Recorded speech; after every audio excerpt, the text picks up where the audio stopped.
My grandpa looked surprised and asked, "Why did you show up in a taxi, buddy? What happened to the BMW we gave you for your 21st birthday?"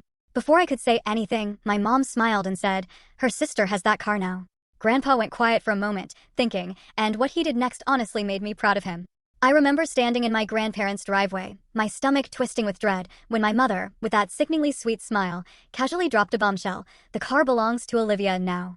It wasn't just about a car, it was the final, brutal confirmation of decades of favoritism, and the look on my grandfather's face told me everything was about to change forever.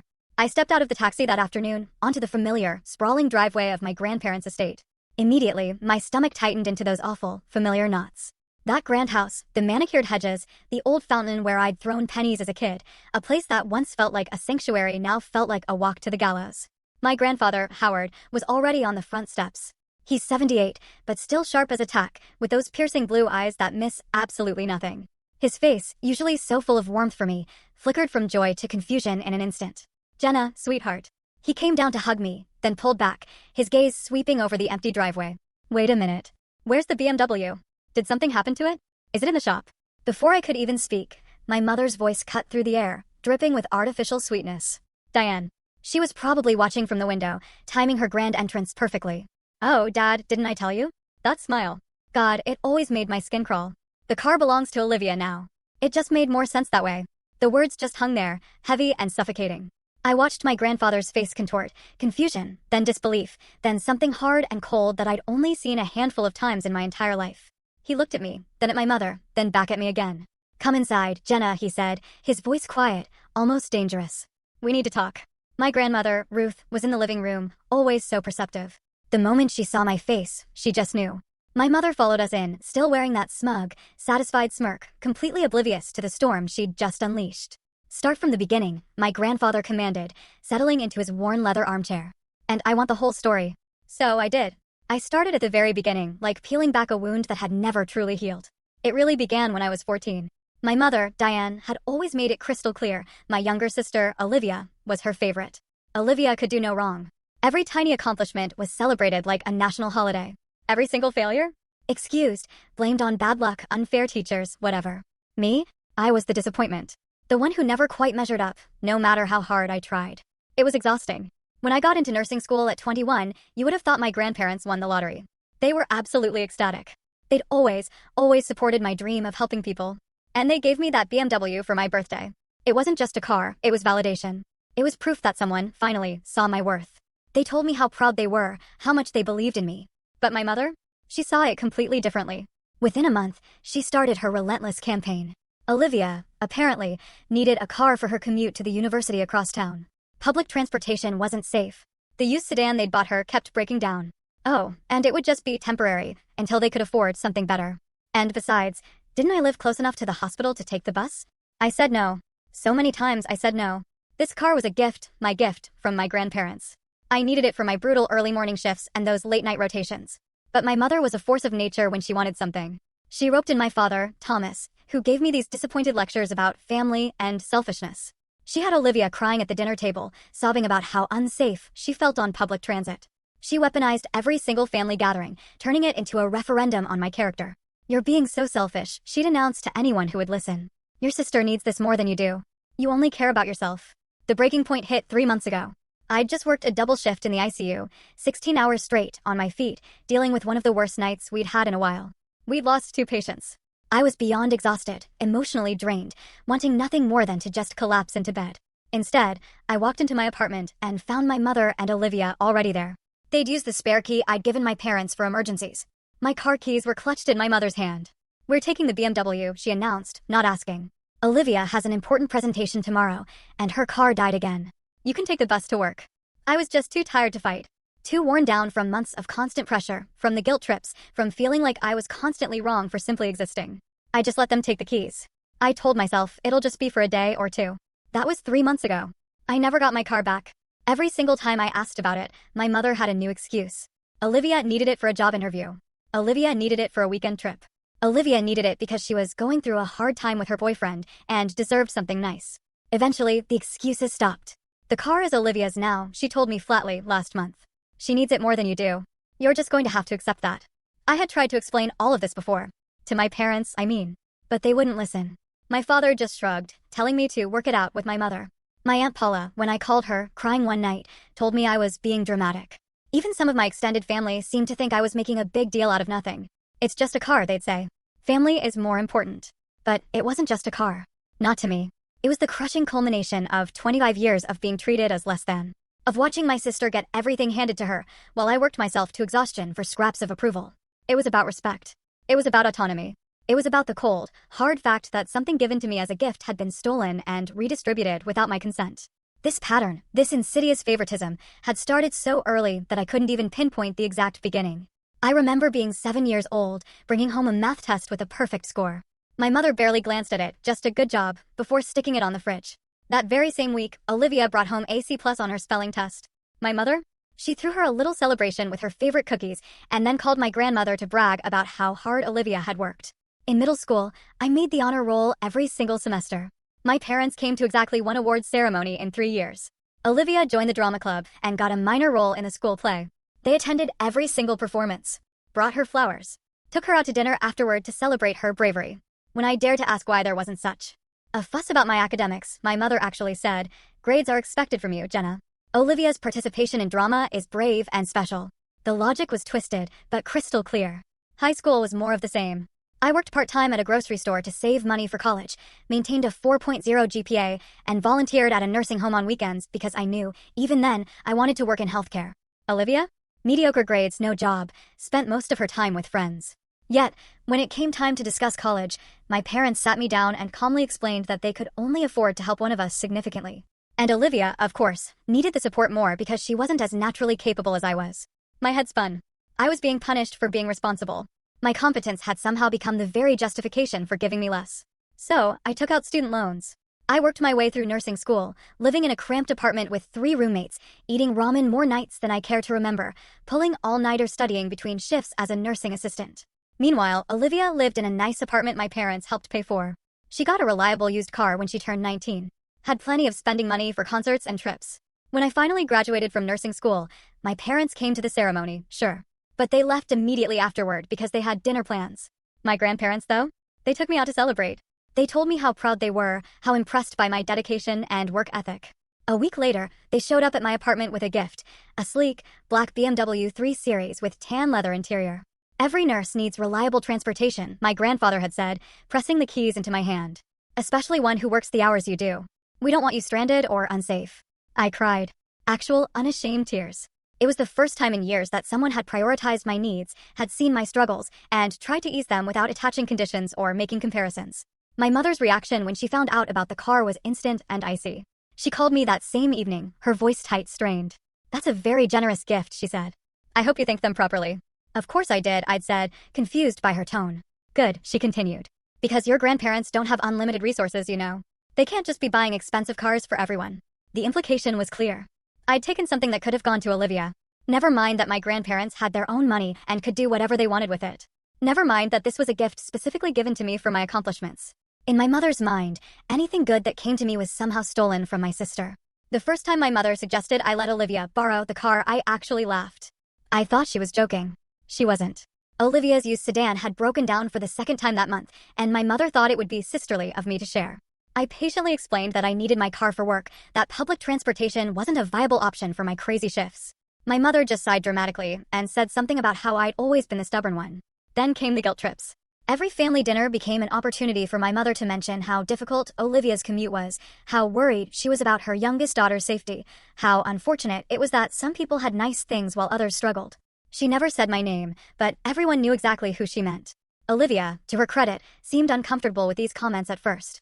But as weeks bled into months, she started joining in. "Must be nice to have such a reliable car," she'd say wistfully, just within earshot of our mother. "I never know if my car is going to start in the morning." My father's approach was different, but equally frustrating. He'd pull me aside, usually with a hand on my shoulder, and ask if I couldn't just help out my sister temporarily. "You're always so capable, Jenna," he'd say. "You could figure out the bus system. Olivia is not as adaptable as you are." There it was again. That word, capable. It had become a weapon. A reason why I should accept less, accommodate more, shrink myself to make room for my sister's needs. I held firm for months. The car was mine. A gift. And I needed it. But the pressure was relentless. Every phone call, every family gathering, every text message seemed to circle back to the same topic. My mother even recruited extended family members to her cause. My Aunt Paula started making pointed comments about how family should help each other. A cousin I barely knew sent me a long message about the importance of sisterly bonds. The isolation was suffocating. It felt like everyone had decided I was the villain for wanting to keep something that belonged to me. My mother was a master at playing the victim. She'd sigh about how worried she was, how she just wanted both her daughters to be safe and happy. She made it sound so reasonable, so loving. Anyone who didn't know the full context would think I was being needlessly difficult. Work became my refuge. At the hospital, I was valued for my skills, for my dedication. My supervisor, Karen, a seasoned nurse with 20 years under her belt, noticed something was off. She'd gone through her own family struggles and recognized the signs of someone carrying too much weight. "You look exhausted," she said one day during a break. "And not just physically. What's going on?" I broke down right there and told her everything. She listened without judgment, then offered a piece of wisdom that stuck with me. "Jenna," she said, "people who love you don't make you feel guilty for having boundaries. Remember that."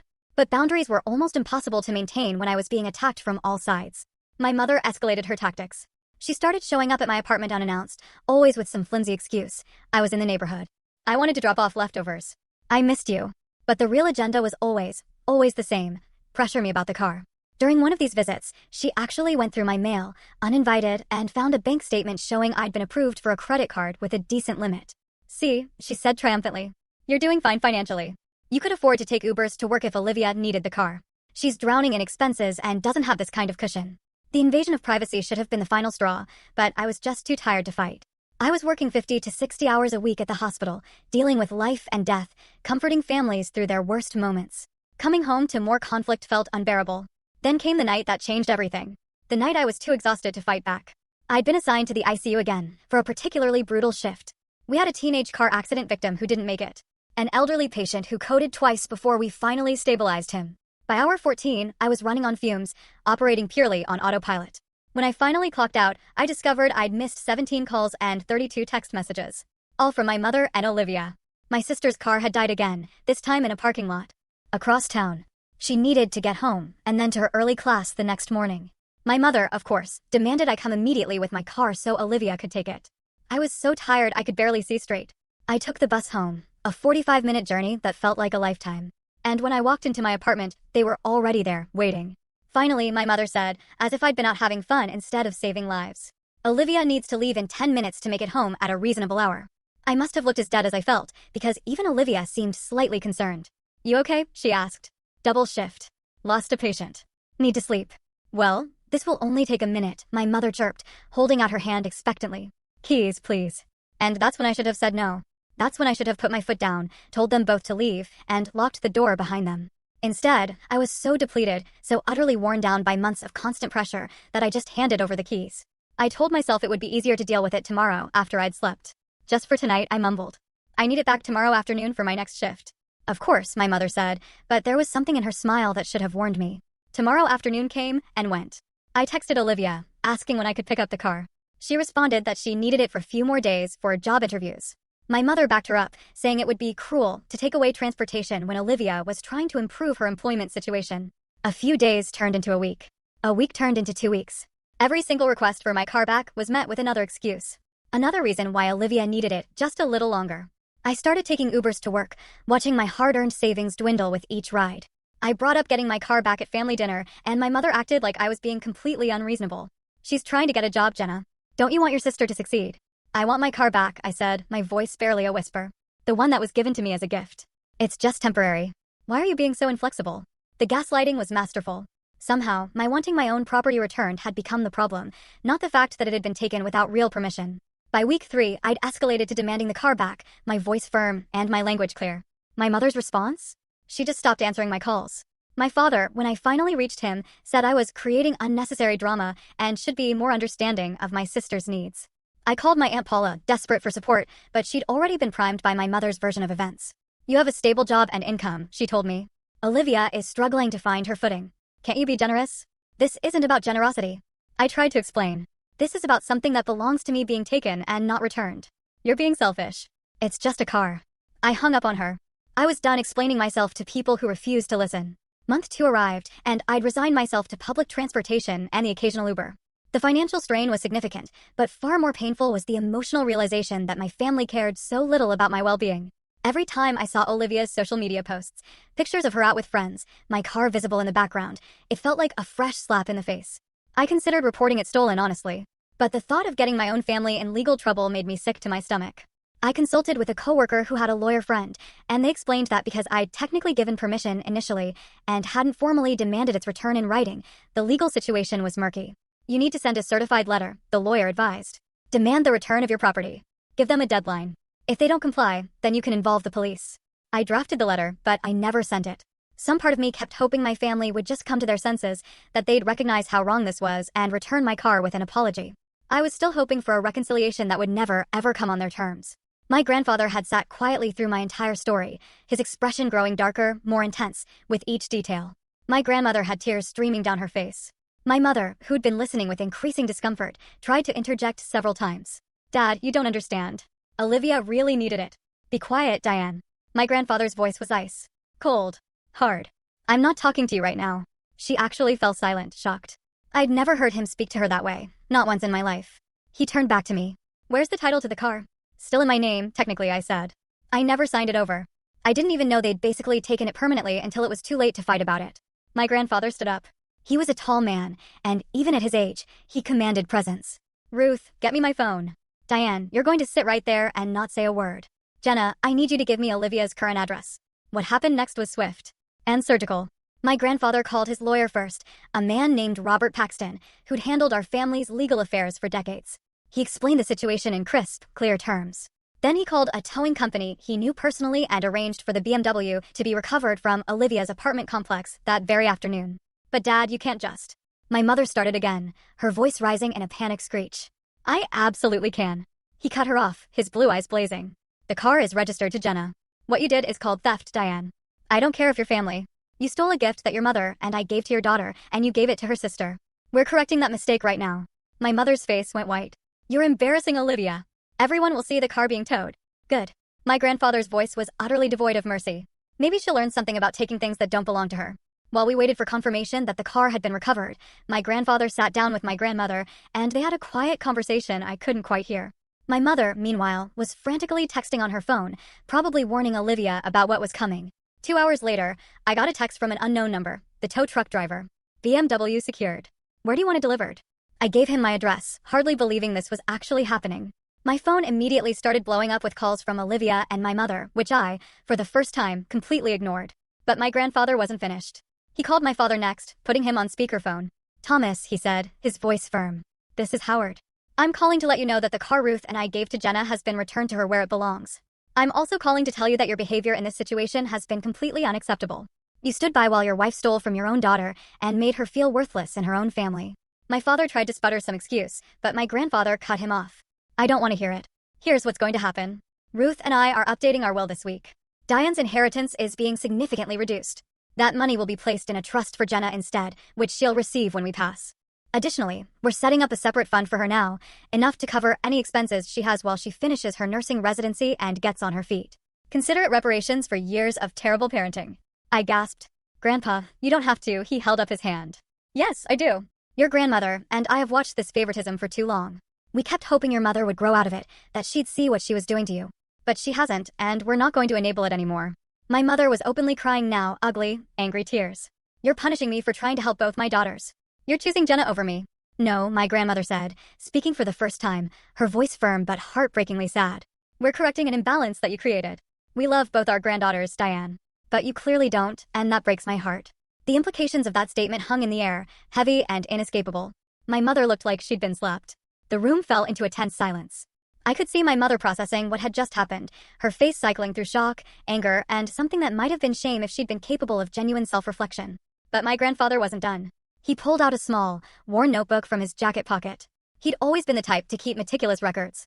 He flipped through several pages. "Do you want to know what finally made me realize how serious this was?" he asked, looking directly at my mother. "It wasn't just today. Ruth and I have been keeping track for the past 5 years. We thought maybe we were imagining things, that we were being oversensitive because we're old, so we wrote it down." He adjusted his reading glasses and began recounting entries. June 2020, Jenna graduates nursing school with honors. We attend her graduation. Diane and Thomas arrive late, leave immediately after the ceremony, don't attend any celebration. November 2020, Olivia changes her college major for the 3rd time. Diane posts on social media about how proud she is of Olivia's journey of self-discovery and shares 12 photos from a celebratory dinner. My mother opened her mouth to protest, but my grandfather continued, unyielding. March 2021, Jenna is promoted to a specialized position in the ICU after only 8 months, something her supervisor told us typically takes several years. We call to congratulate her. Diane, when we mention it, says, "That's nice," and changes the subject to talk about Olivia's new boyfriend. May 2021, Olivia fails 2 classes and needs an extra semester to graduate. Diane spends 3 hours on the phone with us explaining all the reasons it wasn't Olivia's fault. Bad professors, unfair grading, personal stress. I'd never realized my grandparents had been paying such close attention. Hearing it all laid out, chronologically, was jarring. Each example alone seemed small, potentially explainable. Together, they formed an undeniable, horrifying pattern. September 2021, he continued, his voice steady. "We give Jenna the BMW for her birthday." Within a week, Diane calls us asking if we'd considered that Olivia might also need help with transportation. December 2021, Jenna works through Christmas Day at the hospital because several nurses called in sick. Diane complains at Christmas dinner that Jenna always prioritizes work over family and ruins holidays. Olivia, who slept until noon, is praised for bringing such wonderful energy to the celebration. My grandmother picked up where my grandfather left off, her voice steady but filled with profound sadness. February 2022, Jenna mentioned she's been having trouble sleeping due to stress from work and family pressure. I suggested she talk to her mother about it. Diane's response, which Jenna told me about later, was that stress is part of being an adult and that she needs to toughen up. That same month, Olivia has a minor disagreement with her roommate. Diane drives across town at midnight to comfort her and brings her home to stay for a week. My mother finally found her voice, shrill and defensive. "You're taking everything out of context. You're making me sound like a monster. I love both my daughters equally." "Then show it," my grandfather said simply. "Because for years, your actions have told a very different story." He closed the notebook and set it on the table between us. "This isn't about the car, Diane. The car is just the breaking point. This is about 25 years of making one daughter feel invisible, while the other gets unconditional support and endless second chances. Jenna has worked herself to exhaustion, trying to earn a fraction of the attention and approval you give Olivia freely. That's not fair," my mother protested, tears still streaming. "Jenna never needed me the way Olivia does. She's always been independent, always figured things out on her own. Olivia needs more support." "Do you hear yourself?" my grandmother asked gently, her gaze piercing. "You're saying you neglected one daughter because she was competent enough to survive the neglect. That's not parenting, Diane. That's failing the child who made it easiest for you." Those words. They landed like physical blows. I'd never, ever heard anyone articulate exactly what I'd felt my entire life. I'd been punished for being low maintenance, for not demanding attention, for making my mother's life easier by requiring less. My competence had become a burden. My grandfather stood and walked to the window, looking out at the meticulously kept garden before turning back to face us. "When Jenna was 16, she won a scholarship competition. Do you remember that, Diane?" My mother frowned vaguely, her memory clearly failing her. It was a $5,000 scholarship for an essay about community service. She'd been volunteering at that nursing home for 2 years by then. The awards ceremony was on a Tuesday evening in April. Jenna asked if you'd come. "Do you remember what you said?" My mother was silent. "You said you couldn't make it because Olivia had a friend coming over for a school project and you needed to be home to supervise." Jenna told us she understood, that it wasn't a big deal. But Ruth and I went to that ceremony. We watched Jenna walk up on stage to accept her award and shake hands with the judges. She was beaming with pride. Then we watched her face scan the audience, looking for you. The moment she realized you weren't there, something dimmed in her eyes. I'd forgotten about that night. Or maybe I'd buried it so deep I convinced myself it didn't matter. But hearing my grandfather describe it, every single detail, brought everything flooding back. The excitement I felt writing that essay. The desperate hope that maybe this achievement, finally, would be significant enough to get my mother's attention. The crushing, soul-deep disappointment when she didn't show.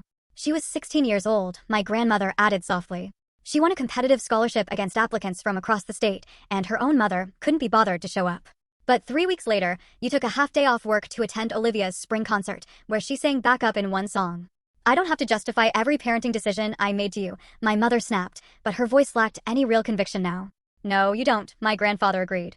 "But you do need to understand that decisions have consequences. Jenna has spent her entire life accommodating everyone else's needs. Bending over backward to be easy, asking for nothing. And the one time she had something that was truly hers? You took it. You gave it away like it meant nothing." He moved to stand beside my chair, his hand resting protectively on my shoulder. "What you did with that car wasn't about transportation or helping Olivia. It was about reminding Jenna that even the gifts she receives, even the recognition she earns, can be redistributed if you decide someone else deserves them more. It was about maintaining a hierarchy where Olivia's needs will always trump Jenna's rights." My mother was full-on sobbing now, mascara streaming down her cheeks. "You're making me out to be some kind of abusive parent. I've done my best." Do you have any idea how hard it is raising two daughters with completely different personalities and needs? Yes, actually, my grandmother said, her voice surprisingly strong. We raised two daughters ourselves. Your sister Janet was easy, responsible, studious, never caused problems. You were more challenging, impulsive, emotional, constantly in some kind of crisis. And you know what we didn't do? We didn't give Janet less love and attention because she required less maintenance. We didn't punish her confidence by giving her fewer resources. We didn't redistribute her belongings to you because you needed them more. The comparison clearly stung. My mother had spent years playing the victim, casting herself as the parent struggling with an ungrateful daughter. Having her own mother call out the pattern publicly, so precisely, was a shock to her system. My grandfather pulled out his phone again and made another call, this time to his lawyer, Robert Paxton. He put it on speaker. Robert, it's Howard Winters. I need you to start drafting an amendment to our will. Effective immediately, we're reallocating portions of Diane's inheritance to establish a trust for our granddaughter, Jenna. I'll email you the specific amounts later today, but I want the paperwork started now. Understood, Howard. Robert's voice came through clearly. I'll have the preliminary documents ready by Monday. Will you need this expedited? Yes, my grandfather said, his gaze fixed on my mother. I want everything finalized within 2 weeks. Consider it done. My grandfather ended the call and looked at my mother, his expression unyielding. That trust will be irrevocable, Diane. When Ruth and I pass, Jenna will be provided for, regardless of what you or Thomas do. She'll have money for a house, for emergencies, for building a life without having to constantly struggle. Consider it compensation for the inheritance of parental love and support that she should have received, but didn't. My mother stood abruptly, her purse clutched to her chest like a shield. Fine. You've made your point. You've humiliated me, threatened to disinherit me, and turned my own daughter against me. I hope you're satisfied. No one turned Jenna against you, my grandmother said quietly, her voice tinged with deep sorrow. You did that yourself. One dismissal at a time, one redistribution of affection at a time.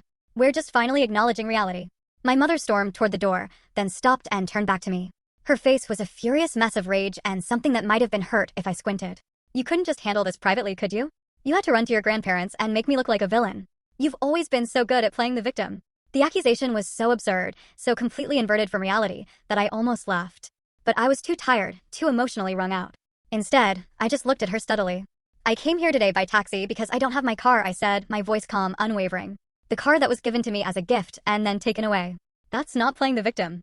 That's stating a fact. Everything that happened after that was Grandpa's choice, not mine. You could have handled this like an adult instead of tattling to your grandparents. I tried for 3 months, I said, feeling a surge of strength. I tried. I asked nicely. I asked firmly. I sent text messages and made phone calls and showed up at your house. You refused to listen. You refused to return my property. What exactly was I supposed to do? She had no answer for that. With a final, burning glare at all of us, she stalked out, the front door slamming behind her with enough force to rattle the framed photos on the nearby table. My grandfather looked at the door for a moment, then turned back to me. Furthermore, he said, his voice returning to its normal, firm cadence, family gatherings will be interesting from now on. Jenna will always be invited.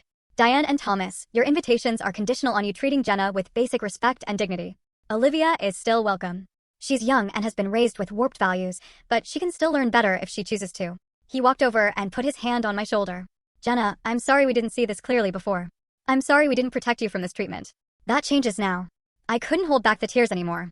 I'd been strong for so long, pushing down the hurt, telling myself it didn't matter, that I was being too sensitive. Having someone validate my experience, having someone stand up for me without qualifications or conditions, it broke something open in my chest. My grandmother hugged me first, her arms strong and comforting, and then my grandfather joined in. For the first time in years, I felt truly, unequivocally safe. My mother stormed out, slamming the door. My father called back several times, trying to negotiate or explain, but my grandfather ignored the calls. We spent the rest of the afternoon talking about other things, my work at the hospital, their recent trip to the coast, my grandmother's book club. Normal family things, without that insidious undercurrent of tension I'd grown so accustomed to. That evening, the BMW was delivered to my apartment building. I went downstairs to meet the driver, and there it was, my car, exactly as I'd left it 3 months ago. Except for the fast food wrappers in the back seat and an empty gas tank. I didn't even care. It was mine again. The aftermath, predictably, was dramatic. Olivia called me crying, accusing me of ruining her life and being vindictive. My mother sent long, rambling text messages about betrayal and turning grandparents against parents. My father tried the reasonable approach, asking if we could all just move past this, without anyone actually apologizing or acknowledging what had happened. I blocked my mother's number. I told my father that I'd be willing to have a relationship with him if he went to family therapy with me, which he, of course, declined. Olivia, I left unblocked, hoping she might eventually understand, but I didn't hold my breath. Some extended family members tried to guilt me about causing family drama and being unforgiving. My Aunt Paula called me selfish again and said I was destroying the family over material possessions. I politely explained the situation once, and when she continued to blame me, I stopped taking her calls too. But there were surprises. My cousin Travis reached out, telling me he'd experienced similar favoritism with his own siblings and understood exactly what I was going through. A few of my grandmother's friends, who had apparently heard an abbreviated version of the story, made a point of telling me how proud they were that I'd stood up for myself. Even some of my coworkers, when they heard the story, were outraged on my behalf. The following month, my grandparents made good on their promises. Their lawyer contacted me about the trust fund they'd established for when they passed, and they also set up a separate account with $50,000 in it for immediate use. They told me to use it for anything I needed: rent, student loans, emergency expenses, or even just fun things I'd been denying myself. "You've worked so hard," my grandmother said when we had lunch together the next week. "You deserve to enjoy your life, not just survive it." With some of that money, I paid off a chunk of my student loans. I also bought myself a nice laptop to replace the dying one I'd been using since college, and I booked a weekend trip to the mountains with some friends from work, something I'd never felt I could afford before. But the biggest change was internal. For the first time in my adult life, I didn't feel guilty about taking up space or having nice things. I didn't feel like I had to apologize for existing or constantly prove my worth. My grandparents had given me something far more valuable than money or a car. They'd given me validation and the profound understanding that I deserved to be treated with respect. The holiday season approached with a mix of trepidation and hope. Thanksgiving had always been hosted at my parents' house, and I wasn't sure how to handle it. My grandmother, ever the strategist, solved the problem by announcing that she and my grandfather would be hosting instead, at their estate.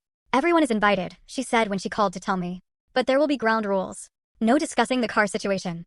No passive-aggressive comments. No playing favorites. Anyone who can't abide by those rules can leave." Thanksgiving Day arrived, cold and bright. I drove to my grandparents' house in my BMW, which I had taken to get detailed and serviced. It felt like a small act of defiance, but mostly, it just felt good to have reliable transportation again. My parents were already there when I arrived, sitting stiffly in the living room. My mother wouldn't even look at me. My father gave me a weak smile and a nod. Olivia wasn't there. She'd chosen to have Thanksgiving with her boyfriend's family, which was probably for the best. Other relatives arrived. My Uncle Pete and his wife, some second cousins, my grandmother's sister. The atmosphere was tense at first, but my grandmother was a force of nature, keeping conversation flowing and expertly steering away from dangerous topics. Dinner was elaborate and delicious. My grandmother had outdone herself with a huge turkey and all the fixings. We sat around the massive dining table, and my grandfather said grace, adding a pointed line about being grateful for family who showed up for each other in meaningful ways. My mother flinched, but said nothing. After dinner, while people were having coffee and pie in the living room, my grandfather asked me to step outside onto the back patio with him. The sun was setting, painting the sky in shades of orange and pink. "How are you really doing?" he asked, his breath misting in the cold air. "Better," I said, honestly. "It's still hard sometimes. I miss having a normal family, or at least the illusion of one. But I don't miss feeling like garbage all the time." He nodded. "Your grandmother and I have been talking. We want you to know that no matter what happens with your parents, you'll always have us. And when we're gone, you'll be taken care of. We've made sure of it." "Please don't talk about being gone," I said, my voice cracking despite myself. "You're two of the only people who have ever really seen me." "Then we did something right," he said, pulling me into a warm, strong hug. "And you're going to do amazing things, Jenna. Don't let anyone dim your light." We stood there for a moment, and I thought about the scared, exhausted version of myself from just a few months ago, who'd let someone take her car keys because she was too beaten down to fight anymore. That version felt like a different person now. Inside, I could hear laughter and conversation. My mother was talking to her sister about something innocuous, her voice strained but civil. My father was showing my Uncle Pete something on his phone. The family gathering continued, awkward but functional, held together by my grandparents' sheer will and clear boundaries. Over the following months, things shifted into a new normal. My mother eventually sent a short apology text that read more like, "I'm sorry you were hurt," than "I'm sorry for what I did, but it was something." We maintained a distant, cordial relationship, birthday texts, the occasional holiday gathering, nothing deeper. My father and I went to 2 therapy sessions together before he stopped showing up, claiming work conflicts. I let it go. Olivia and I eventually had a conversation, about 6 months after the car incident. She called me out of the blue one evening, her voice small, hesitant. "I didn't realize how bad it was for you," she said. "Growing up, I mean. Mom always made it seem like you were just difficult, like you chose to be unhappy. But I've been thinking about it more, and I remember things differently now. Things that didn't seem significant at the time, but I don't know. I'm sorry I took the car. I'm sorry I didn't stand up for you." It wasn't everything I needed to hear, but it was genuine. And for the first time, it felt like a real step. We made plans to get coffee, taking small, cautious steps toward rebuilding some kind of relationship. She'd started therapy herself and was working through her own realizations about our family dynamics. As for me, I threw myself into my work and my life. I got a promotion at the hospital, taking a position in the cardiac unit I'd been eyeing for over a year. I started dating someone I met through a friend, a teacher named Marcus, who was kind and stable and treated me like I mattered. I even took up painting again, something I'd loved as a teenager but abandoned because my mother always made dismissive comments about it being a waste of time. My grandparents remained my anchors. Dinner at their house. Eat every other Sunday became a cherished tradition. Sometimes it was just the three of us. Sometimes other family members joined, those who understood the new rules. They celebrated my wins and supported me through my struggles, asking nothing in return except that I live authentically and refuse to accept mistreatment. One Sunday afternoon, about a year after the car incident, my grandfather and I were sitting on their back porch again. It had become our spot for real conversations. "You know what I'm most proud of?" he asked suddenly, his gaze distant. "What?" I asked, looking at his wise, kind face. "That you didn't let bitterness consume you. You could have become angry and vindictive. Instead, you set boundaries, protected yourself, and kept your heart open to the people who deserved it. That takes real strength." I smiled, a genuine, heartfelt smile. "I learned from the best." "No," he said, shaking his head gently. "That was all you, kiddo. We just reminded you of what you already knew." Looking back now, I can see that day, the day I arrived by taxi, and my mother so casually announced she'd given away my car, as a monumental turning point. Not because of the car itself, though that was important, but because it was the moment my grandparents finally saw the full picture of what had been happening. It was the moment someone in my family chose me, unequivocally and without conditions. The BMW still runs great, by the way. I take good care of it now. Regular maintenance and everything. But it's become more than just transportation.